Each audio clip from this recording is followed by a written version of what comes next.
Здесь будет мини-футбольное поле 44 на 22 размером, искусственное поле, что для нас очень важно, потому что у нас находится здесь центральный стадион, где проводим игры, и наши спортсмены, Самурзахан команда, которая у нас участвует в чемпионате Республики Абхазия, не может здесь тренироваться в связи с тем, что поле испортится, и потом игры не можем принимать.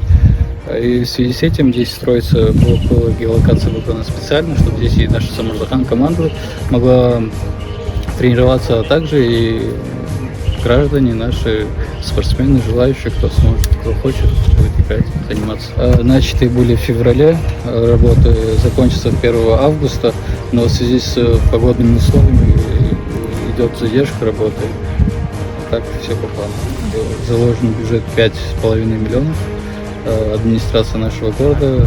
У нас на центральном стадионе есть раздевалки, есть душевые, все тоже ремонтируется, все тоже готовится, поэтому нет необходимости.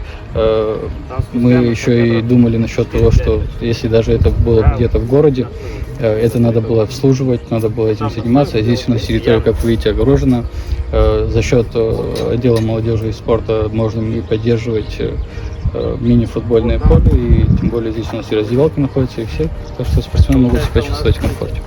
Здесь был вывезен грунт, потом идет засыпка щебня фракции 10 на 40, затем идет фракция более мелкая, это 10 на 30, и трамбуется, соответственно, со всеми технологиями.